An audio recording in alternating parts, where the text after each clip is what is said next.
Welcome to Tokyo Wave, recorded in a live studio in Harajuku, Japan, with your hosts Aaron and Parker.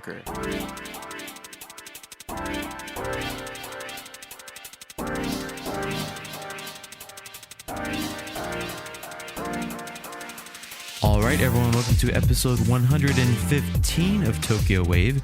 We're your hosts, Aaron Randall and Parker Allen. On Tokyo Wave, we bring you weekly updates from our studio in Harajuku. Join us in segments featuring this week's top news, political happenings, business, and other random garbage. To get us started, here are this week's top news highlights. Japan household spending jumps 5.1% in August with virus curbs lifted. Japan's largest airport hotel complex to open at Haneda Airport in December. Escaped 1.6 meter long snake turns up a neighbor's toilet in Japan. This week in Japan. All right, this is our first news item this week. Japan household spending jumps 5.1% in August with virus curbs lifted. Kyoto News has reported that household spending jumped a real 5.1% in August from a year earlier, as Japan had its first summer in 3 years without anti-coronavirus curbs, prompting consumers to spend despite the rising cost of living clouding the economic outlook. Japanese spent an average of almost 290,000 yen, which is about $2,000, up for the third straight month.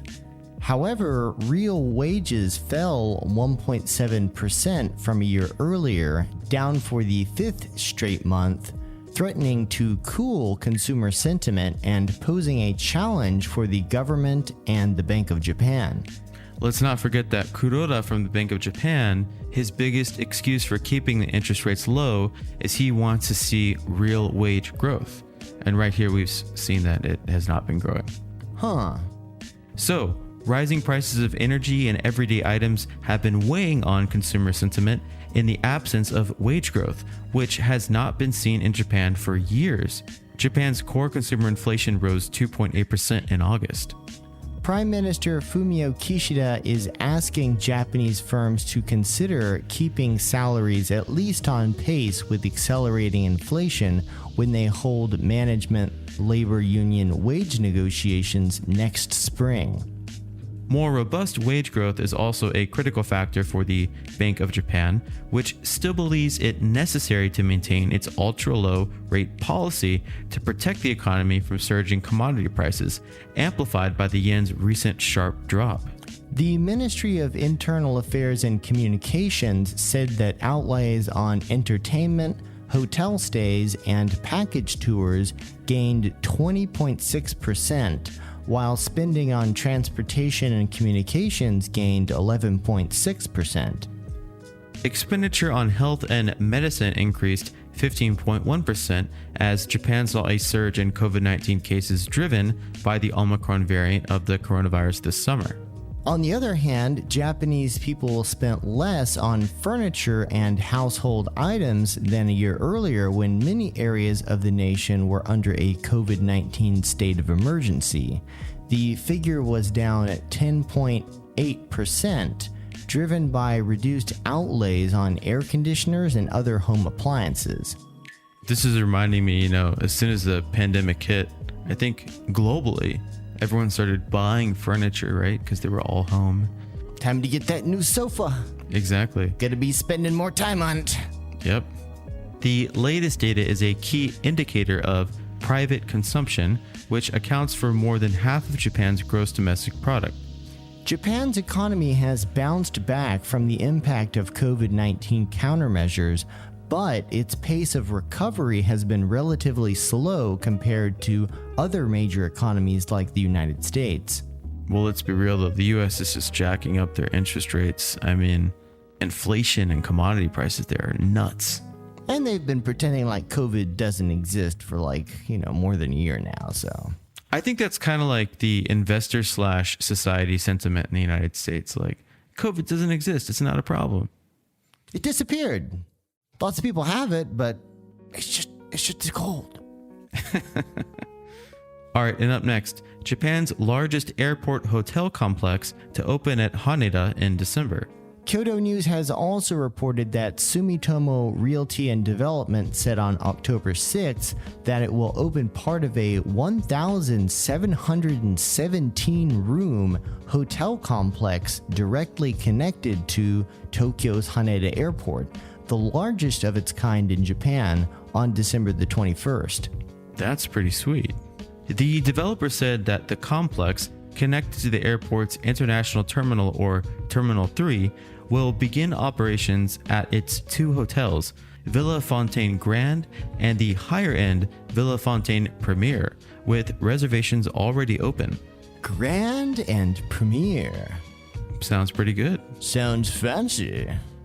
The facility, scheduled to fully open in January, will also comprise a large-scale conference hall, a shopping area, a bus terminal, and an open-air bath with a view of Mount Fuji. Ooh.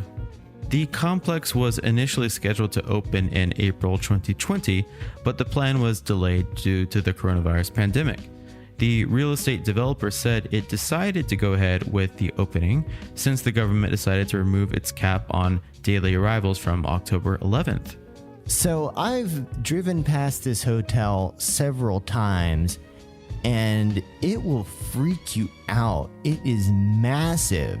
I bet. And of course, I've been past it several times, picking up friends from the airport, during the pandemic, especially when you couldn't get on public transport. And I was like, whoa, this massive hotel complex is just closed. It's like they probably made it, it was supposed to be ready by April 2020, which of course is right before the Tokyo Olympics that were supposed to happen in July 2020. Yeah. So I'm sure everything was on schedule to just, bank in on all that tourist cash, and then old Rona had other plans.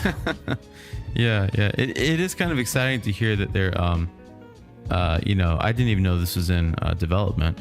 Yeah, I could see this being a huge money grab for Japan.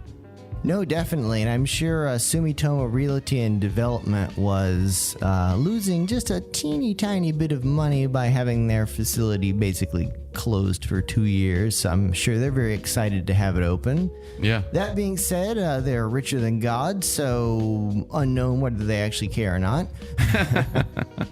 So the number of foreign visitors to Japan topped 100,000 for the fifth consecutive month in August, following a relaxation of border controls. The level, however, was still down more than 90% from the same month in the pre-pandemic year of 2019. However, foreign arrivals are expected to rise ahead with the removal of the daily entry cap. And I am hearing that it is gonna be like opening the floodgates. I hope so. I've heard various reports. I've heard some people say it's only going to be, 1/4 the level of 2019 pre-pandemic, which had like a 10-year buildup, right? But that being said, my own personal bias, everybody I know has booked a plane ticket to Japan. My parents are finally starting to plan a trip here, so...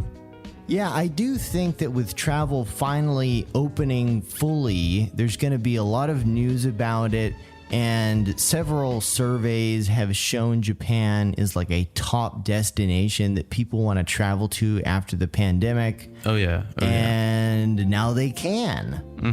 So I'm thinking this is going to be a pretty busy rest of the year for Japanese tourist sites. I think so too.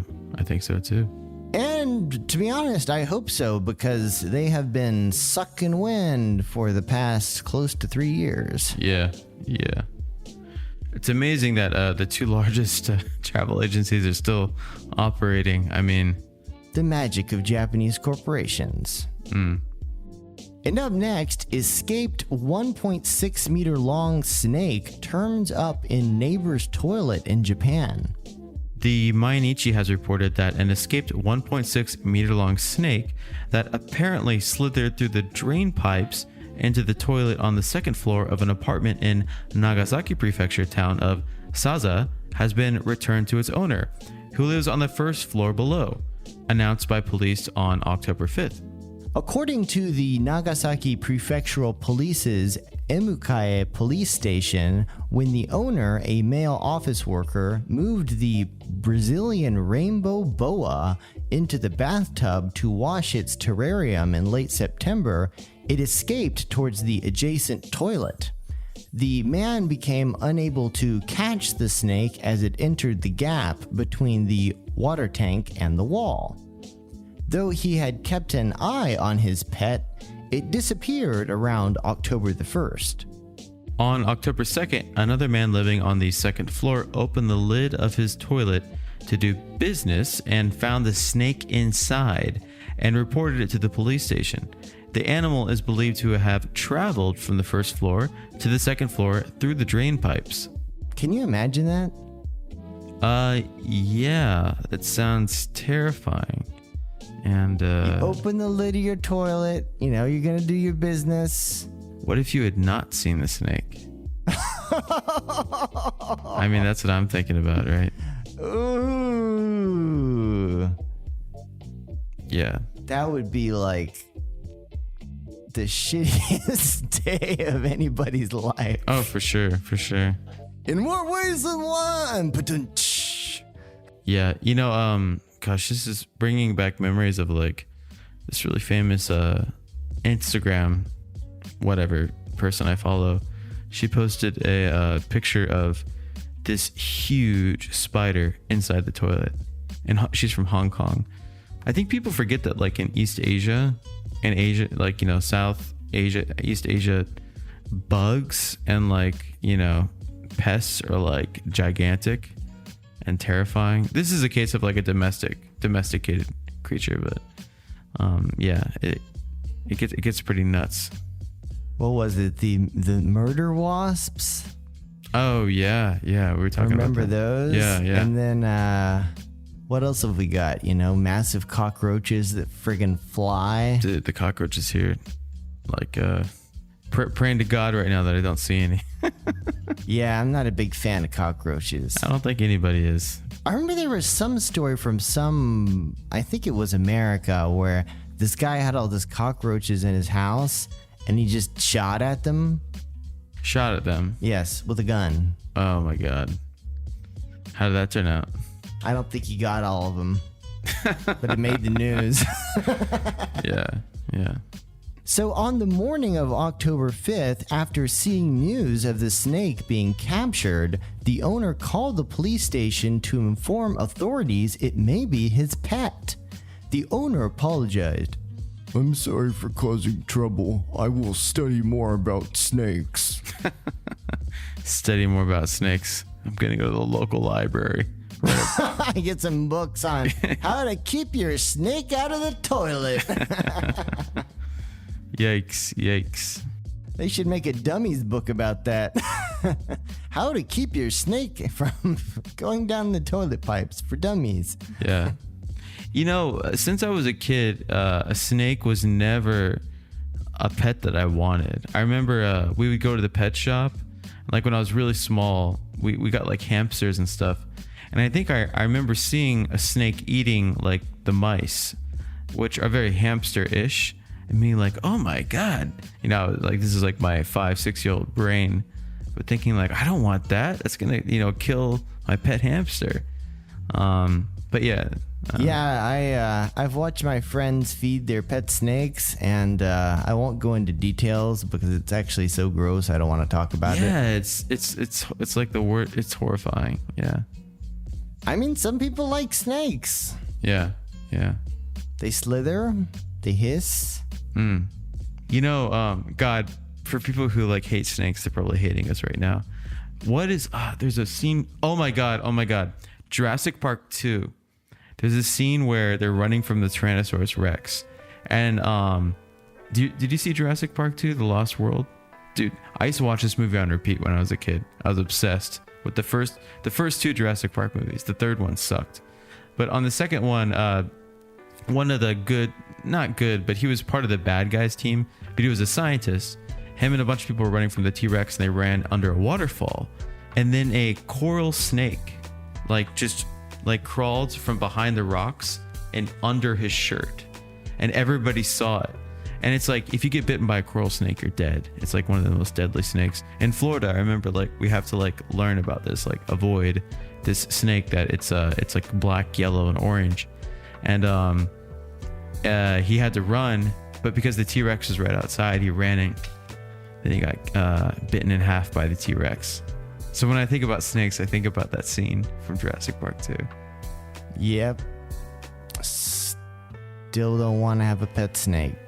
You know, the only thing related to snakes that I like is, you remember those old Nokia phones? There was a game called Snake. Oh, dude. That game was so fun. Yeah. So simple. Bro, those phones still work. There's like a meme that the Nokia phones never break and they still work.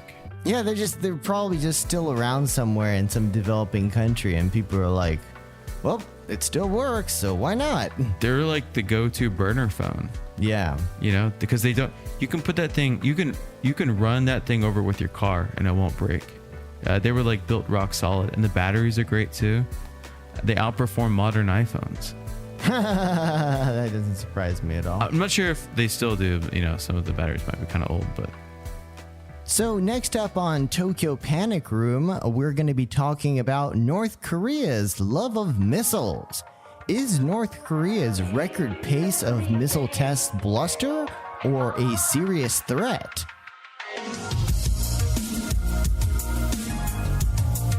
Ladies and gentlemen, you're listening to Tokyo Wave. Jesse Johnson of the Japan Times recently wrote a piece on North Korea's missile tests, which have been happening at a record pace, and what that means for Japan's national security. So North Korea has kept up its record pace of missile launches, the latest on October 6th, firing 2 short-range weapons into the Sea of Japan and offering no sign that it would halt its quest to build ever more powerful weapons, even as a nuclear-powered U.S. aircraft carrier was redeployed to waters off the Korean peninsula.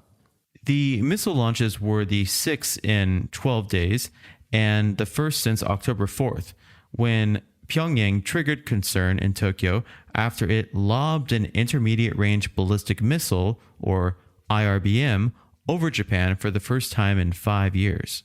And freaked everybody out in the morning because there are all these alerts, run for cover, go underground. And the J alert system actually was misdeployed in Tokyo, which is nowhere near where the missile flew over.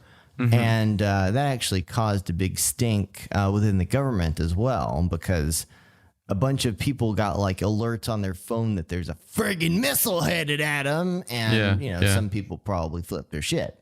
So I turned off my alerts a long time ago because I noticed that even magnitude 1 earthquakes will give me an alert at 3 a.m. So I didn't find out about this until the night it happened. So thank God, ignorance is bliss, right? Ignorance is bliss. Yeah. I don't want to hear about the missile. The worst thing I saw on the news was people that were on the underground train lines, which I guess is safe if a missile actually hits. But they were on the train lines, and when you're on a train, you can't access a lot of info. You can get on your phone and stuff.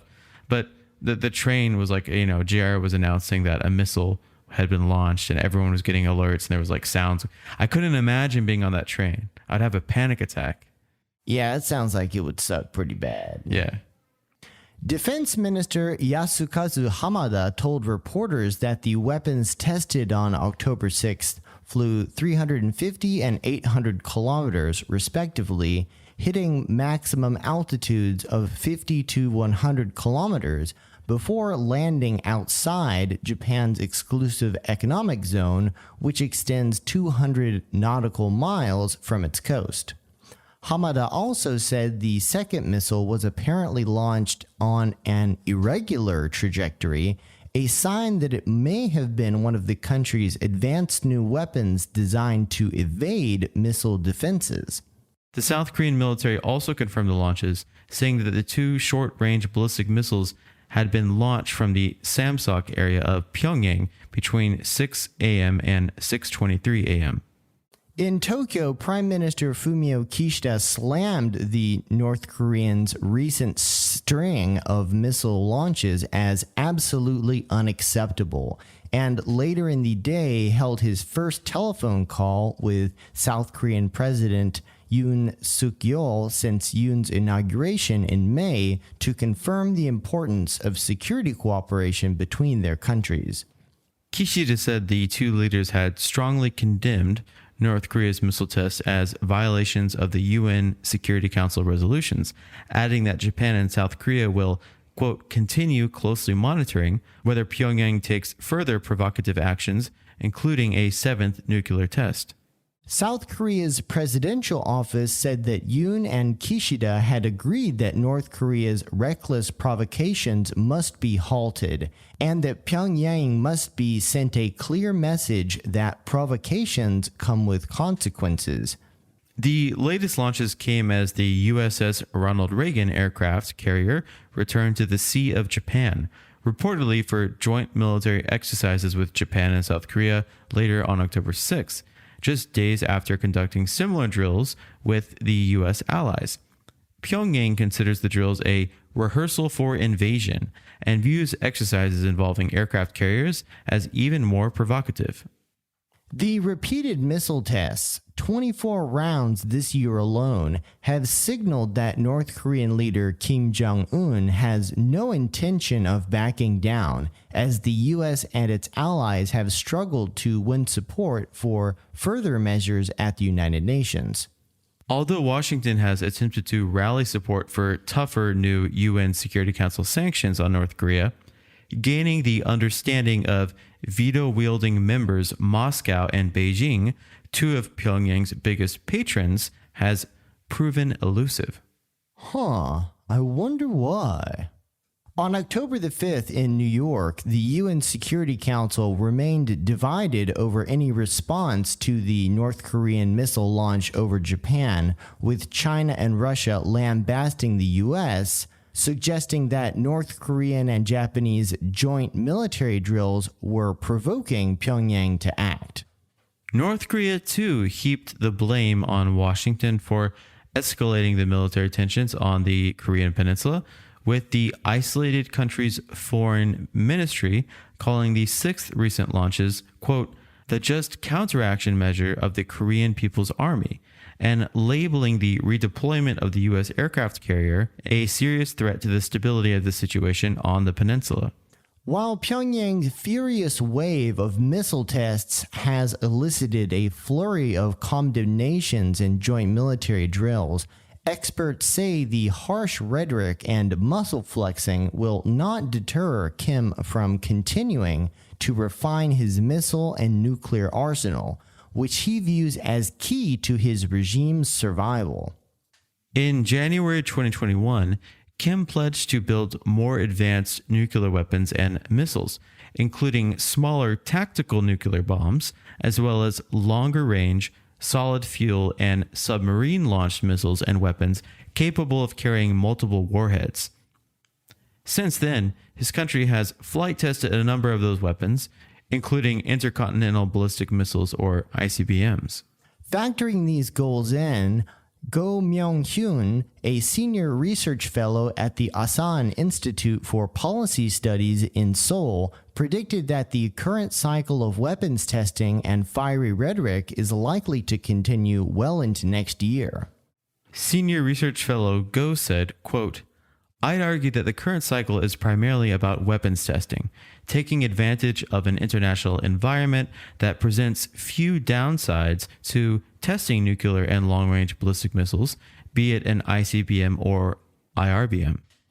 By sending a longer-range missile over Japan and responding to joint allied military drills with launches into the waters where they are operating, the North appears unlikely to let up and could be laying the groundwork for another highly visible provocation, such as a seventh nuclear test.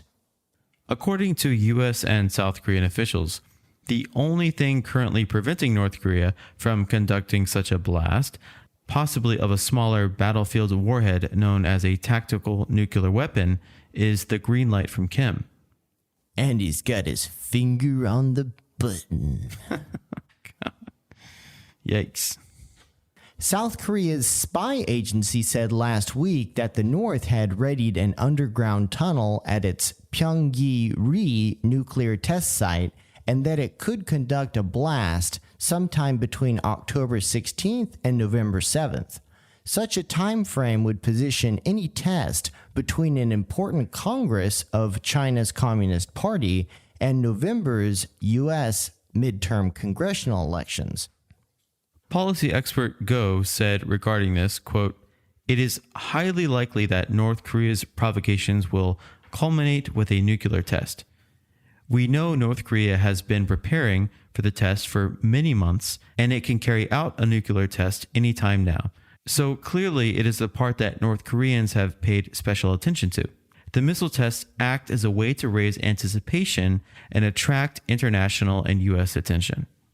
So what does all of this mean for Japan? You know, it's hard to say. Obviously, the people who are worried by these provocations think that North Korea might actually strike Japan with one of these missiles, or accidentally strike Japan with one of these missiles. Which, let's not forget, they, not with missiles, but they have attacked South Korean islands and other places as well and killed many people. Yeah, and so it is, of course, dangerous times in East Asia. That being said, I think all things considered, North Korea, of course, they might escalate their tests. They might, blow up another nuclear test bomb or whatever. But I just don't see a situation in which North Korea is actually going to launch an attack on anywhere, because if they did that, they would be decimated. I mean, we like to think, right? Recently, this is just my personal opinion, but like with everything going on with Russia and Ukraine, I would have expected a larger response from the U.S., which the U.S. is giving them lots of supplies and money to help fight the war. But I don't know, a direct attack, I'm not sure about. I personally think the North Koreans are never going to hit Japan. There's a bunch of North Korean schools in Japan. Like, I just looked it up, but the Chosen Gakko are these schools located in Japan where children from the Korean communities in Japan receive their ethnic-centric heritage education. I think Vice or somebody had a report on this. There's like a really big one in Tokyo. Oh, yeah. And there's like a bunch of cops around it, like all hours of the day. Yeah. If you're looking for a North Korean spy, look no further. But I mean, yeah, when I first visited Japan, May 2009, I think it was the second or third time they shot a missile into Japan waters or whatever. And I remember like hearing about it while I was here. I'm like, damn, I can't believe while I'm here, like for the first time, this happened. But I don't know. My personal opinion is that it will never happen. There are other things that could happen, though. Shooting a missile into the air where there's lots of planes flying is not such a great idea. I think the chances of, hitting a plane or something are quite low, but still. Yeah, and it's also so, of course, strange to see North Korea spending so much on defense while, you hear these reports of people starving and, really terrible conditions that people are faced in sort of rural communities in North Korea. Mm-hmm. And obviously, I mean, we just said it, but North Korea basically sees developing this advanced weapon arsenal as their only way to survive as an independent nation and not get invaded. Right. Yeah. Very Which true. May or may not be accurate, depending on who you ask. But I sure do wish they'd stop flying those damn missiles over Japan, because it's freaking people out. No, for sure. I think it will continue, in the short term. I also heard there's lots of speculation that the North Koreans were decimated by COVID. So, usually when they do this, they want money, right? That's usually like the big, their way of barking at the international community to give them more money. So I wouldn't be surprised if they're really hurting right now. And this is just the natural, thing that they do. Wouldn't that be nice if every time you needed some money, you could just, launch a few missiles, do some nuclear tests, and you got like billions of dollars in aid? Yeah. Obviously they don't have the infrastructure to do it, but when I saw them launching missiles, I'm like, why aren't they launching them into space? Like making some satellites or something, I don't think they can do that. Yeah. Elon Musk should go talk to them. He could get on the jet with Dennis Rodman. Yeah. Play some b-ball. I heard you guys like launching missiles. I like missiles too. We could put your missiles to work if we work together. Do you have any way of sending a death squad to the board of directors of Twitter by any chance? Yeah. Because that would be really cool. Yeah. I did see kind of a scary map of how far they've been able to send missiles, and they're actually, the map that we use, right? It makes it look like northern East Asia is really far away from for example, Los Angeles. But if you look at the kind of maps that the pilots use, it's not that far away, and they've already gotten pretty close, or pretty far into the Pacific as far as how far they can shoot. So I think what they want to do is get to a point where their missiles are extending to the distance from North Korea to Los Angeles, for example. And that's going to scare the shit out of Americans. That's when, we might see some movement on America's side. I don't think with the current administration that's going to happen, but, we'll see. Yeah, it's as soon as they start targeting the weed dispensaries, that's when America's going to act. Yeah, exactly. Something like that. Hey, listeners, that's right. You listener right there. Who do you think should be our next guest on Tokyo Wave? Let us know. Drop us a line at wave@tokyowave.jp. We hope you enjoyed Tokyo Wave. If you haven't already, you can subscribe to our podcast on Apple Podcasts, Spotify, SoundCloud, and YouTube. Join us again next week on Tokyo Wave.